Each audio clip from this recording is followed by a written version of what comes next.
Subscribe करिए हमारे channel target UP TET CTET को और बेल आइकन को दबाइए। हेलो फ्रेंड्स, मैं रेनू स्वागत करती हूँ आप सभी भावी अध्यापक एवं अध्यापिकाओं का आपके अपने channel target UP TET CTET में। दोस्तों, आज हम आप लोग के सेकेंड पेपर शैक्षिक प्रबंधन एवं प्रशासन के चैप्टर नंबर 2 को पढ़ने वाले हैं। चैप्टर नंबर 1 को हम लोगों ने पूरा कंप्लीट कर लिया है और बहुत अच्छे से आप सभी लोगों ने पढ़ा है और इसी उत्साह और उमंग के साथ आप लोग चैप्टर नंबर 2 को भी पढ़िएगा, क्योंकि ये चैप्टर भी बहुत इजी है और ये पूरा पेपर ही बहुत आसान है। ऑलरेडी मैंने आप लोगों को बताया हुआ है और सभी चीजें आप एक्सपीरियंस करके ही यहाँ तक पहुंचे हो, तो आपको सभी बातें बहुत आसान लगने वाली हैं। तो दोस्तों, इससे पहले जो फर्स्ट चैप्टर आप लोगों ने पढ़ा है उसका टेस्ट हमने बनाया है, पूरा टेस्ट सीरीज बनाया है और वह टेस्ट आपको कहाँ मिलेगा? Target UP TET CTET app पर मिलेगा, बिल्कुल फ्री है। आप जा करके कोर्स में इस टेस्ट को दे सकते हैं और टेस्ट देने के बाद आप अपना स्कोर भी चेक कर सकते हैं कि आपने कितने क्वेश्चंस के आंसर बिल्कुल सही किए हैं। और फिर मैं उन क्वेश्चंस को यूट्यूब पर भी सॉल्व करवाऊंगी, तो आप लोग पहले खुद चेक कर लीजिए कि आप लोगों ने फर्स्ट चैप्टर को कितने अच्छे से पढ़ा है और कितने मार्क्स आपके आ रहे हैं।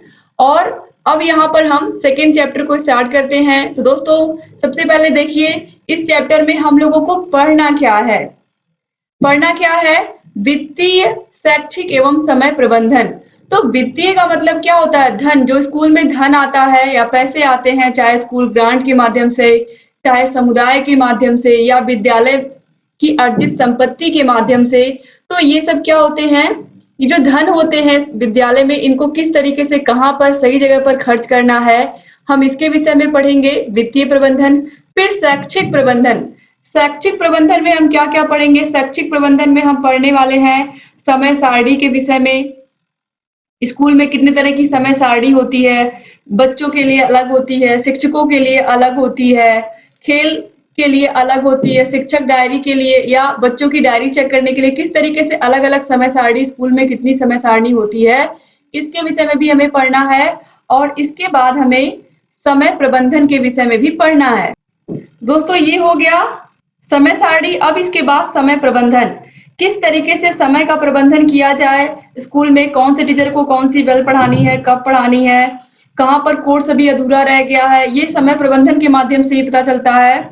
और इसके बाद हम पाठ्य सहगामी क्रियाओं के विषय में भी पढ़ेंगे, यानी कि स्कूल में बच्चों की पढ़ाई के साथ साथ उनकी वाद विवाद प्रतियोगिता कराई जाती है या नहीं, बच्चों को खेल कूद स्कूल में कराया जाता है या नहीं, स्काउट गाइड, भ्रमण, चित्रकला प्रतियोगिता, इसके अलावा नृत्य प्रतियोगिता, जितनी भी प्रतियोगिताएं होती है स्कूल में, इनसे बच्चों का सर्वांगीण विकास होता है। इसीलिए इन सभी के विषय में इस वीडियो में हम या इस पूरे चैप्टर में हम पढ़ने वाले हैं दोस्तों, क्योंकि ये कई सारे वीडियोस इस चैप्टर के भी आएंगे, क्योंकि ये चैप्टर भी लंबा है और बहुत इंटरेस्टिंग है। जैसे आपने फर्स्ट चैप्टर पढ़ा वैसे ये सेकंड चैप्टर भी है और ये जितनी चीजें आप पढ़ रहे हो सब आपको याद होती जाएंगी मेरे साथ। आप बस केवल इनको देखते जाइए, पढ़ते जाइए और साथ ही साथ नोट्स भी बनाते हुए चल दी। दोस्तों, नोट्स आपको ऑलरेडी बताया है मैंने कि पीडीएफ आपको कहाँ मिलेगी? ऐप पर मिलेगी। और target UP TET CTET app में आपको किसी प्रकार की कोई ऐड नहीं आएगी जब आप वीडियो को आप पूरा देखेंगे, यानी कि कोई प्रचार नहीं आएगा। तो चलिए अब स्टार्ट करते हैं हम चैप्टर नंबर 2 को।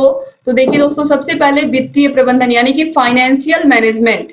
तो दोस्तों, अगर हम सिंपली अपने अपने घरों की बात करें हम, तो हमारे घर में चाहे कोई भी अगर घर है तो घर में निश्चित रूप से हर दिन कोई ना कोई सामान आता रहता है, चाहे किचन का हो या घर में फर्नीचर या कोई भी चीज हो जो बहुत जरूरी हो। जैसे कि घर में किचन का सामान कौन कौन सी चीजें नहीं है घर में, हम क्या करते हैं उनकी लिस्ट बनाते हैं और क्या क्या चीजें नहीं है, आटा, दाल, चावल, चीनी, जितनी चीजें नहीं है हमने उनको लिख लिया। फिर कितनी क्वांटिटी में कौन सा सामान कितनी क्वांटिटी में, 1 किलो, 2 किलो, आधा किलो, कितनी क्वांटिटी में हमें मंगाना है हमने ये लिख लिया। तो हम कितनी क्वांटिटी में मंगाना है हम ये क्यों लिखते हैं? क्योंकि हमारा जितना बजट है, हमारे पास जितने पैसे हैं, जिस महीने में हमें जितनी तनख्वाह मिली है, जितनी सैलरी मिली है, हमें उसी के अकॉर्डिंग अपना घर चलाना है। यानी कि जितने पैसे या जितनी सैलरी हमें मिलती है उसी से हमें क्या करना है? अपना घर चलाना है। वैसे ही विद्यालय में जितने पैसे विद्यालय को मिलते हैं, चाहे सरकार के माध्यम से, चाहे आसपास के लोगों के माध्यम से, प्रधान के माध्यम से या समुदाय के माध्यम से, या विद्यालय में जो अर्जित संपत्ति है उसके माध्यम से स्कूल को जो भी पैसे मिलते हैं या प्रबंधन समिति के माध्यम से या उनके सदस्यों के द्वारा जो अनुदान मिलता है, इन सभी को हम क्या करते हैं, इन सभी पैसे जब हम ये इतने पैसे जब हमारे पास इकट्ठे हो जाते हैं, तो हम इन पैसों को क्या करते हैं, मैनेज करते हैं। कैसे कि स्कूल में कहीं कोई फर्श तो नहीं टूटा हुआ है, फर्श की मरम्मत करवानी है, स्कूल में रनिंग वाटर है या नहीं, स्कूल में रनिंग वाटर लगवा दें, स्कूल में बच्चों के लिए मल्टीपल हैंड वॉश है या नहीं, टोटी लगी है कि नहीं विद्यालय में, अगर ये नहीं लगी है तो ये करवा दें, शौचालय में टाइल्स लगे हुए हैं या नहीं लगे हुए हैं। जितने पैसे हैं, अगर हमारे पास 30 से 40 हजार रुपए अगर साल भर में आते हैं विद्यालय में, तो ये बात हमें सोचनी है कि कहाँ उस पैसे को किस जगह हमें प्रयोग करना है और जिसका सार्थक परिणाम निकले और ये दिखे भी कि हाँ हमने स्कूल में पेंटिंग करवाई, स्कूल में हमने टाइल्स लगवाया, वो सब चीजें दिखें। तो जितने पैसे हमारे पास आएंगे, उन पैसों को हमको क्या करना है, उन पैसों का मैनेजमेंट करना है, उन पैसों को सही जगह पर खर्च करना है। और इसके लिए सही जगह पर कब खर्च होगा, जब इसके लिए हम पूरा एक प्लान बनाएंगे और उसको बैठ करके लिखेंगे कि इस पैसे को कहाँ कितना हमें खर्च करना है। तो पैसे आना अलग बात है और उसको सही जगह पर खर्च करना ये क्या है, ये भी अलग बात है। तो ये तभी मुमकिन होता है जब स्कूल में एक अच्छा प्रधानाध्यापक, एक योग्य प्रधानाध्यापक होता है, जो जितने भी पैसे आते हैं प्रबंध समिति के सदस्यों के साथ मिल करके डिस्कशन करते हैं कि इस पैसे को कहाँ हमें खर्च करना है, जिससे कि उसका हमें सार्थक परिणाम दिखे। तो इस तरीके से जो वित्तीय प्रबंधन है, यानी कि फाइनेंशियल मैनेजमेंट है या धन का प्रबंधन है स्कूल के, उसको हमें यहाँ पर पढ़ना है। तो चलिए देखते हैं। वित्तीय प्रबंधन से तात्पर्य धन या फंड के दक्ष एवं प्रभावी प्रबंधन से है, जिससे संगठन के लक्ष्यों की प्राप्ति की जा सके। यानी कि जो पैसे आ रहे हैं विद्यालय में, हमें उसको सही जगह पर, प्रभावशाली जगह पर खर्च करना है कि स्कूल सुंदर दिखे, अच्छा दिखे और उससे हमें बेनिफिट भी दिखे कि हाँ हमने कुछ काम किया है, हमारे लक्ष्यों की पूर्ति। अगर हमने ये सोचा है कि स्कूल में टाइल्स लगवाना है, इतने पैसे आएंगे तो हमें ये करना है, तो जब हमने करा दिया तो क्या हो गया, हमारा लक्ष्य पूरा हो गया। तो इस तरीके से वित्तीय प्रबंधन हमें करना होता है। इसके बाद देखिए वित्तीय प्रबंधन का अर्थ एवं विशेषताएं। तो वित्तीय प्रबंधन का अर्थ और विशेषताएं हम इसको भी पढ़ लेते हैं। वित्तीय प्रबंधन के अंतर्गत हम उन समस्त क्रियाओं को सम्मिलित करते हैं जिसमें धन की संलग्नता होती है, जैसे कि रोटी, कपड़ा, मकान। जैसे एक व्यक्ति की क्या होती है आवश्यकता, सबसे पहले जो चीपेस्ट हम ये कह सकते हैं कि कम से कम आवश्यकता जो होती है रोटी, कपड़ा और मकान होती है, और इसके बाद जो लग्जरियस लाइफ होती है वो इंसान के जीवन में आती है। सबसे पहले इंसान सोचता है कि हमें खाने के लिए पैसे हो, फिर पहनने के लिए कपड़े हो और फिर रहने के लिए मकान हो। तो इस तरीके से स्कूल में भी जो सबसे पहले जो आवश्यक सुविधाएं, जैसे स्कूल में हैंडपंप का होना बहुत जरूरी है, स्कूल में शौचालय का होना बहुत जरूरी है, क्योंकि बच्चे 6 घंटे तक रहते हैं स्कूल में। स्कूल में ब्लैक बोर्ड का होना बहुत जरूरी है। तो ये क्या है, ये बेसिक जरूरतें हैं जिनका स्कूल में हर हाल में होना ही चाहिए जिनको। तो ऐसे ही मानव के लिए या मनुष्य के लिए भी क्या है, रोटी, कपड़ा और मकान जरूरी है। वैसे ही विद्यालय के लिए ये जो मूलभूत सुविधाएं मैंने आपको बताई, स्कूल में हैंडपंप होना, स्कूल में शौचालय होना, स्कूल में ब्लैक बोर्ड होना, स्कूल में घंटी का होना, ये सब क्या है, बिल्कुल जरूरी चीजें हैं।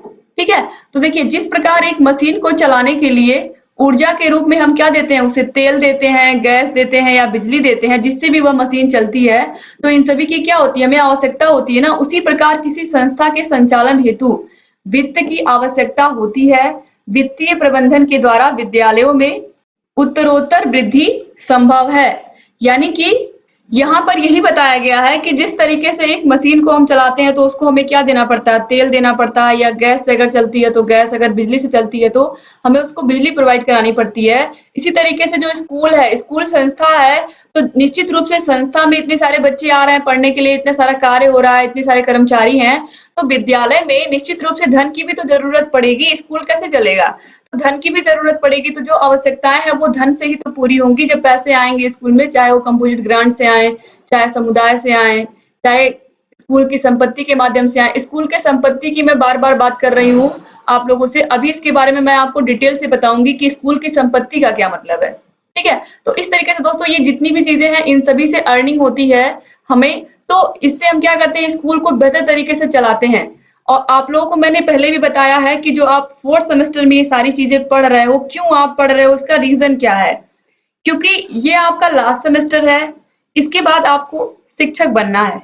ये मान करके ही चला गया है कि आप सभी लोगों को शिक्षक बनना है, और इसीलिए जो 4th सेमेस्टर का सिलेबस इस तरीके से बनाया गया है कि आप लोग लास्ट सेमेस्टर में हो, आप लोगों को स्कूल कैसे चलाना है, स्कूल में कौन-कौन से रजिस्टर होते हैं, स्कूल में कौन-कौन सी बैठकें होती हैं, प्रबंधन समिति या पेरेंट टीचर एसोसिएशन या फिर ग्राम शिक्षा समिति, इन सभी के विषय में आप इसीलिए पढ़ रहे हो कि समुदाय के माध्यम से, बच्चों के अभिभावकों के सहयोग से और बच्चों के सहयोग से आपको विद्यालय चलाना है, शिक्षकों के सहयोग से जो आपके साथ शिक्षक हैं आपके स्कूल में, उन सभी को मिल करके, उन सभी के साथ मिल करके आपको स्कूल चलाना है। तो स्कूल में जो पैसे आएंगे उनको कैसे सही जगह पर खर्च करना है, इसके विषय में भी आप लोग पढ़ रहे हो। इसीलिए क्योंकि ये लास्ट सेमेस्टर है, इससे पहले आप लोगों ने फर्स्ट और सेकंड पेपर में बहुत सारी चीजें पढ़ी, बच्चों को कैसे पढ़ाना है, क्या-क्या चीजें, आप लोगों ने इतिहास के बारे में भी जाना, प्रारंभिक शिक्षा किस तरीके से पहले बच्चों को दी जाती थी, कैसे प्राइमरी एजुकेशन हुआ, कैसे शिक्षा का अधिकार अधिनियम आया 2009 में। तो ये सभी बातें आप लोगों ने पढ़ी। इसके बाद आप स्कूल मैनेजमेंट के विषय में पढ़ रहे हो, ताकि स्कूल में जा करके आपको सिर्फ पढ़ाना ही नहीं है बल्कि स्कूल को मैनेज भी करना है, स्कूल में प्रबंधन भी करना है। तो आपको ये बात समझ में आ गई होगी। अब इसके बाद दोस्तों हम देखेंगे यहाँ पर एक परिभाषा किसके अनुसार, जे.एल. मैसी के अनुसार जो वित्त प्रबंधन है उसकी परिभाषा है। तो वित्तीय प्रबंधन एक व्यवसाय की वह संचालनात्मक प्रक्रिया है जो कुशल प्रचलनों के लिए आवश्यक वित्त को प्राप्त करने हेतु तथा उसका प्रभावशाली ढंग से उपयोग करने हेतु उत्तरदायी होता है। तो यहाँ पर यही बताया गया है कि किसी व्यवसाय के संचालन के लिए, जैसे कोई दुकान चलाता है तो उसके लिए उसे क्या जरूरत पड़ती है, पूंजी की जरूरत पड़ती है ना। तो आवश्यक वित्त को वह जुटाता है, यानी कि जितनी उसकी नीड है, जितनी बड़ी वो दुकान खोलना चाहता है, उतने ही उसे धन की जरूरत होगी।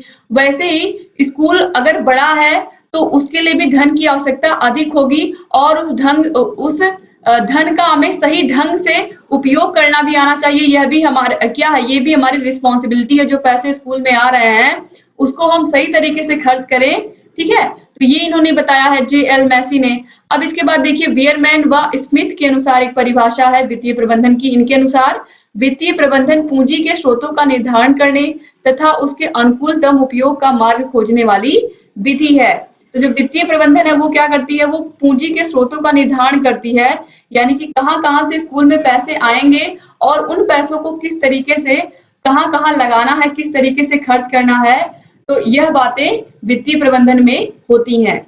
अब इसके बाद दोस्तों देखिए वित्तीय प्रबंधन का उद्देश्य क्या है, स्कूल में आखिर में क्यों वित्तीय प्रबंधन होता है, इसका उद्देश्य क्या होता है, यानी कि ऑब्जेक्टिव क्या होता है, objectives of school financial management. चलिए पढ़ते हैं।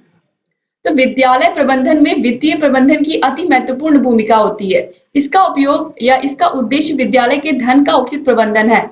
तो इसका उद्देश्य यही होता है कि स्कूल में जो भी धन आ रहा है, जो भी पैसे आ रहे हैं, चाहे जिधर से भी आ रहे हैं, उनको किस तरीके से हमें खर्च करना है। अब देखिए विद्यालय प्रबंधन का मुख्य उद्देश्य विद्यालय को प्राप्त अनुदान का उचित उपयोग करना, जिससे कि वित्तीय योजना के लक्ष्य को प्राप्त किया जा सके। तो वित्तीय प्रबंधन का मुख्य उद्देश्य क्या हुआ, जो भी पैसे स्कूल में आ रहे हैं, चाहे समुदाय के माध्यम से, चाहे विद्यालय ग्रांट यानी कि सरकार के माध्यम से, चाहे विद्यालय की संपत्ति के माध्यम से, तो ये सभी क्या करने हैं, हमें इन सभी पैसों का समुचित उपयोग करना है। यहाँ पर भी वही बात कही गई है, और जिससे कि विद्यालय में जो भी लक्ष्य निर्धारित किए गए हैं उनको हम प्राप्त कर सके। इसके बाद तीसरा पॉइंट है विद्यालय में उपलब्ध संसाधनों का मितव्ययता पूर्वक विद्यालय एवं लोक कल्याण के निहितार्थ संतुलित एवं समस्त क्षेत्रों में उपयोग करना, ताकि कम लागत में अधिक लाभ प्राप्त किया जा सके। यहाँ पर यही बात कही गई है कि जब हम अपने घर का बजट बनाते हैं तो हम क्या करते हैं, इस बात का ख्याल रखते हैं कि हमें कितनी क्वांटिटी में कौन सा सामान मंगाना है किचन का, जितना हमारा सैलरी है उसी के अकॉर्डिंग हम पूरे महीने भर का राशन मंगाते हैं। तो अगर हमें पता है कि हमारे विद्यालय को इतनी ग्रांट मिली है, इतने ही पैसे मिले हैं, तो उससे उस पैसे को हमें क्या करना है, बहुत सही तरीके से, मितव्ययी तरीके से यूज करना है कि पैसे का मिस यूज ना हो। जहां पर भी वो पैसा जाए, वह काम कोई भी स्कूल में आए तो दिखे कि हाँ स्कूल में ये काम इनके माध्यम से कराया गया है। तो ये विद्यालय में जो भी उपलब्ध संसाधन है, उन क्या करना है, हमें उन पैसों को इस तरीके से यूज करना है कि वह सही जगह पर जाएं और वह विद्यालय के विकास में महत्वपूर्ण भूमिका निभाएं। इसके बाद विद्यालय में वित्तीय प्रबंधन के माध्यम से समुदाय से प्राप्त अनुदान का समुचित उपयोग करना। विद्यालय में जो ग्रांट आती है सरकार के माध्यम से, उसका तो हमें सही उपयोग करना ही है। यानी कि विद्यालय में जो वित्तीय प्रबंधन के अंतर्गत जो भी पैसे आते हैं सरकार के माध्यम से वह तो खर्च करना ही है, लेकिन जो हमें समुदाय से अनुदान प्राप्त होता है, आस-पास के जो गाँव के लोग होते हैं, या फिर ये कहें कि जैसे ग्राम प्रधान हुए, या फिर कोई ऐसा व्यक्ति जो स्कूल के लिए कुछ भला सोचता है और वह स्कूल को ग्रांट देना चाहता है या अपना अनुदान देना चाहता है, तो इस तरीके से वह भी क्या कर सकता है, मदद कर सकता है विद्यालय में। जैसे कि बहुत लोग मैंने देखा है कि बहुत सारे नेता लोग, जो आस-पास के स्थानीय नेता होते हैं, कई सारे लोगों ने कई सारे स्कूलों में, प्राइमरी स्कूलों में बेंच बेंच बनवा दी है बच्चों को बैठने के लिए। कई लोगों ने बच्चों के लिए फैन लगवा दिया है स्कूल में। तो इस तरीके से अपनी स्वेच्छा से लोग अगर स्कूल के लिए बेहतर करना चाहे तो आस-पास के लोग कर सकते हैं। तो यहाँ पर ये जो पैसे मिलते हैं विद्यालय को, उनका भी सही तरीके से यूज़ हो तो बेहतर रहेगा। अब देखिए विद्यालय में वित्तीय प्रबंधन, यहाँ से हमें पढ़ना है विद्यालय में वित्तीय प्रबंधन। तो देखिए विद्यालय में वित्तीय प्रबंधन के विभिन्न स्रोत हैं, जैसे कि विद्यालय की संपत्ति से प्राप्त धन आदि। साथ ही सरकार द्वारा भी विद्यालय को कई प्रकार के अनुदान दिए जाते हैं, जिसमें से कुछ का वर्णन इस प्रकार है। तो दोस्तों यहाँ पर आप देखिए विद्यालय अनुदान यानी कि स्कूल ग्रांट, जिसकी बात मैंने की थी। स्कूल ग्रांट हर साल एक अमाउंट आता है फिक्स, स्कूल की मरम्मत के लिए, जहां पर भी मरम्मत की जरूरत हो उसके लिए आता है। शिक्षक अनुदान ये आता है टीएलएम, टीचिंग लर्निंग मटेरियल के लिए आता है, या यह आता है टीचर्स के लिए। फिर इसके बाद विद्यालय को समुदाय से प्राप्त धन, यानी कि जो आसपास के लोगों ने जो सहयोग किया है साल भर में, वह कितना सहयोग किया है विद्यालय को। और विद्यालय की संपत्ति से अर्जित धन, मैंने अभी आपको बताया था कि विद्यालय की संपत्ति से अर्जित धन के विषय में मैं अभी आपको बताऊंगी। Funds collected from school property, school की प्रॉपर्टी से हम धन कैसे कलेक्ट कर सकते हैं। मान लीजिए स्कूल जो है वह, उसमें कई सारे घने पेड़ हैं और जिसमें फल लगता है, तो ढेर सारे फल जो होते हैं, जो स्कूल के प्रधानाध्यापक है वो क्या कर सकते हैं, उन फलों को सही व्यापारी को दे करके उन फलों से धन अर्जित कर सकते हैं। और वह जो धन अर्जित करेंगे उसको क्या कर सकते हैं, वह सही जगह पर लगा सकते हैं। मान लीजिए स्कूल के पास ढेर सारी जमीन है, स्कूल में बड़ी बाउंड्री लगी हुई है और ढेर सारी जमीन है, तो अगर बच्चों के खेलने से भी ज्यादा स्थान, मतलब खेलने के लिए स्थान छोड़ करके फिर भी जगह बच जाती है, तो उस जगह पर हम सब्जियों को उगा सकते हैं। यानी कि उस जगह पर हम अगर सब्जी उगाते हैं तो इससे क्या होगा, इससे जो धन मिलेगा, उस सब्जी से भी जो धन मिलेगा, जो व्यापारी लेकर के जाएगा उस सब्जी को, निश्चित रूप से वह धन देगा। तो उस धन से भी हम क्या करेंगे, स्कूल के जो भी काम है उन्हें हम कर पाएंगे, यानी कि स्कूल में जो भी विकास कार्य हम करना चाहें कर सकते हैं। तो विद्यालय की संपत्ति से अर्जित धन का मतलब यही होता है कि विद्यालय में जो पड़ी हुई जमीनें हैं उनसे हम कितना पैसा अर्जित कर सकते हैं, जो विद्यालय में पेड़ पौधे हैं उनसे हम कैसे पैसे अर्जित कर सकते हैं। तो इस तरीके से इन पैसों को हमें क्या करना है, समुचित प्रबंधन करना है और इसको विद्यालय के कार्यों में या विद्यालय के विकास कार्यों में लगाना है। तो इस तरीके से यहाँ पर आप लोगों ने देखा कि विद्यालय को इतनी जगहों से क्या मिलता है, पैसा मिलता है। विद्यालय अनुदान सरकार देती है, शिक्षक अनुदान यह भी सरकारी देती है। हर टीचर को टीएलएम के लिए 500 रुपए मिलते हैं। एक टीचर को, प्राइमरी की बात मैं कर रही हूँ, हर साल 500 रुपए मिलते हैं टीएलएम के लिए, टीचिंग लर्निंग मटेरियल के लिए। विद्यालय को समुदाय से प्राप्त धन, आसपास के जो स्थानीय नेता होते हैं जिसके बारे में मैंने अभी आपसे बात की, प्रधान, जो लोग भी होते हैं, जो भी पैसे देते हैं विद्यालय को, यह समुदाय से प्राप्त धन के अंतर्गत आता है। और विद्यालय की संपत्ति के विषय में तो मैंने आपको समझा दिया, स्कूल प्रॉपर्टी के बारे में। अब इसके बाद हम विद्यालय अनुदान के विषय में बात करेंगे, स्कूल ग्रांट के बारे में। तो देखिए स्कूल ग्रांट सर्व शिक्षा अभियान के अंतर्गत प्राथमिक व उच्च प्राथमिक विद्यालय को दिया जाने वाला मुख्य अनुदान विद्यालय अनुदान या विद्यालय विकास अनुदान है।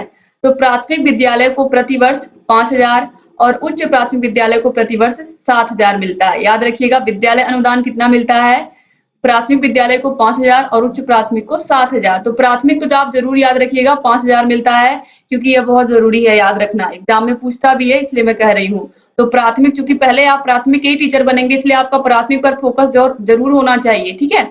इसके बाद देखिए इस अनुदान का उपयोग विद्यालय कल्याण समिति अथवा विद्यालय प्रबंध समिति के द्वारा किया जाता है। यानी कि जो 5,000 रुपए आए हैं, इनको किस जगह पर, कहाँ सही जगह पर हमें लगाना है। अब देखिए विद्यालय अनुदान का उपयोग निम्न कार्यों में किया जाता है। सबसे पहले देखिए विद्यालय भवन के निर्माण, मरम्मत एवं साज सज्जा के लिए। तो जो विद्यालय अनुदान, जो स्कूल ग्रांट मिला है, उसका उपयोग कहाँ कहाँ होता है, स्कूल के भवन के निर्माण में, स्कूल में अगर कहीं पर मरम्मत की जरूरत है, चाहे फर्श में चाहे दीवारों में सीलन आ गई है तो उसकी मरम्मत की जरूरत है, वहां पर स्कूल की साज सज्जा में, इसके बाद देखिए विद्यालय के उपकरणों के मरम्मत के लिए, विद्यालय में जो उपकरण है यानी कि अगर फर्नीचर है, बच्चों के लिए बेंच है, बैठने के लिए बेंच अगर टूट गए हैं तो उनकी मरम्मत के लिए भी इन पैसों का हम प्रयोग करेंगे, इस धन का। फिर बच्चों के बैठने हेतु फर्नीचर, दरी, चटाई आदि की व्यवस्था, जो 5,000 रुपए मिले हैं हमें, उसमें हमें बच्चों के लिए फर्नीचर हम बनवा सकते हैं। बच्चों के नीचे बैठने, अगर अगर फर्नीचर नहीं है विद्यालय में तो हम बच्चों के लिए दरी और चटाई की भी व्यवस्था कर सकते हैं इन पैसों से। फिर है पुस्तकालय हेतु किताबें, समाचार पत्र, चौक, डस्टर, ग्लोब, मानचित्र आदि इन पैसों से हम क्या कर सकते हैं, क्रय कर सकते हैं। लेकिन आज के समय में दोस्तों मैं आपको बता दूं कि 5,000 रुपए हर साल विद्यालय को मिलते हैं पुस्तकालय की किताबों के लिए। लेकिन अभी आपको ये याद नहीं रखना है, क्योंकि यहाँ पे आपको जो बताया जा रहा है आपको भी वही ध्यान रखना है कि पुस्तकालय हेतु किताबें, समाचार पत्र, चौक, डस्टर, इन सभी चीजों पर भी हमें इस 5,000 रुपए को खर्च करना है जो विद्यालय अनुदान के लिए मिला हुआ है। ठीक है, ये अभी नई चीज है, ये 2019-2020 से शुरू हुई है। ये जो 5,000 रुपए खाते में आने शुरू हुए हैं प्रधानाध्यापक और जो प्रबंध समिति के अध्यक्ष हैं उनके ज्वाइंट खाते में, ताकि स्कूल में बच्चों को पुस्तकालय की किताबें मिल पाए और बच्चे पढ़ने में रुचि लें। ठीक है, तो इसको आपको ध्यान नहीं रखना है। अभी जो चीजें यहाँ पर आप पढ़ रहे हो उसको आपको जरूर याद रखना है। फिर देखिए शिक्षक अनुदान या टीएलएम, टीचर ग्रांट या टीएलएम। टीएलएम का फुल फॉर्म होता है टीचिंग लर्निंग मटेरियल। शिक्षण को रोचक एवं प्रभावी बनाने की दृष्टि से शिक्षण अधिगम सामग्री हेतु या सहायक शिक्षण सामग्री हेतु टीएलएम का प्रावधान किया गया है और यह अनुदान कितना है, 500 प्रति वर्ष। हर साल एक शिक्षक को 500 रुपए मिलते हैं। ये आपको याद रखना है, प्राइमरी विद्यालय की बात हो रही है। हर टीचर को 500 रुपए मिलते हैं शिक्षक अनुदान के रूप में या टीएलएम के रूप में। अगर एग्जाम में पूछता है कि हर वर्ष एक शिक्षक अनुदान में या टीएलएम में एक शिक्षक को कितने पैसे मिलते हैं, तो 500 रुपए मिलते हैं। चाहे टीएलएम के लिए पूछेगा, टीचिंग लर्निंग मटेरियल के लिए, चाहे शिक्षक अनुदान के लिए। तो इसके अंतर्गत टीचर क्या क्या खरीद सकते हैं, बच्चों को तरह तरीके की मॉडल बनवा सकते हैं उनको, और उन मॉडल में गोंद की जरूरत पड़ेगी, रंगों की जरूरत पड़ेगी, यानी कि पेंटिंग करनी होगी, सुई, धागा, कैंची, पतंगी, बच्चों को अलग अलग तरीके की चीजें आप करके दिखाएंगे तो इन सभी की जरूरत पड़ेगी। कागज, चार्ट पेपर, फ्लैश कार्ड, गिनती के चार्ट आदि, तो ये सभी चीजें आप इन पैसों से खरीद पाएंगे। तो ये हर टीचर को मिलता है, प्राइमरी में जितने भी टीचर पढ़ाते हैं हर साल 500 रुपए। तो इस तरीके से यहाँ पर आज आप लोगों ने पूरा स्कूल ग्रांट के विषय में पढ़ा और शिक्षक अनुदान के विषय में भी पढ़ा। और मुझे पूरा उम्मीद है दोस्तों कि आज की वीडियो भी आपको पसंद आई होगी। अगर ये वीडियो आपको पसंद आई है तो प्लीज वीडियो को लाइक करके जाइएगा और आप लोग टेस्ट जरूर दीजिएगा ऐप में जा करके। ऐप की लिंक आपको डिस्क्रिप्शन बॉक्स और कमेंट बॉक्स में मैं दे देती हूँ। सिंपली आप प्ले स्टोर पर जा करके target UP TET CTET search करके भी हमारे ऐप से जुड़ सकते हैं। आपको टेस्ट बिल्कुल फ्री मिलेगा, आप जा करके फर्स्ट चैप्टर का टेस्ट दीजिए और फिर उसके बाद मैं यहाँ पर उस पूरे एक वीडियो के माध्यम से उस पूरे टेस्ट पेपर को एक्सप्लेन भी करूंगी। लेकिन पहले आप लोग खुद जांचिए कि आप लोगों ने कितने अच्छे से फर्स्ट चैप्टर को पढ़ा है। तो आप लोग प्लीज जा करके दीजिएगा टेस्ट और मुझे बताइएगा कि आपका टेस्ट कैसा रहा। दोस्तों वीडियो को लाइक कर दीजिए और अगर अभी तक आपने अपने कॉलेज फ्रेंड्स को शेयर नहीं किया तो प्लीज शेयर कर दिया करें। वीडियो के आने से पहले ही शेयर कर दिया करें, जिससे जितने भी प्रशिक्षु, जितने हमारे डीएलएड के भाई बहन हैं, सब लोग आ करके आपके साथ इस वीडियो को देखें और आपके क्लासमेट आपके साथ बैठ करके पढ़ें। जब आपके क्लास के, आपके साथ के प्रशिक्षु आपके साथ बैठ के पढ़ेंगे तो आपको पढ़ने में बहुत इंटरेस्ट आएगा। और दोस्तों वीडियो पर कमेंट जरूर करके जाइएगा, आप लोगों के कमेंट्स हमारे लिए बहुत बहुत मायने रखते हैं। और अगर अभी तक आपने चैनल को सब्सक्राइब नहीं किया तो प्लीज सब्सक्राइब कर दीजिए और घंटी के निशान को भी प्रेस कर दीजिए, ताकि जो भी नई वीडियोस हम बनाते हैं उसका नोटिफिकेशन आप सभी प्रशिक्षुओं के पास समय से जाए और आप बिना मिस किए सभी वीडियोस को देखते रहे। तो रेड कलर का सब्सक्राइब बटन आप जरूर क्लिक कर लीजिएगा और घंटी के निशान को भी क्लिक कर लीजिएगा। दोस्तों मिलते हैं नेक्स्ट वीडियो में, तब तक अपना ख्याल रखिएगा, अपने परिवार का भी ख्याल रखिएगा और हमारे चैनल से ऐसे ही बने रहिएगा। रेगुलर वीडियोस आपको ऐसे मिलती रहेंगी। तो मिलते हैं नेक्स्ट वीडियो में। जय हिंद दोस्तों।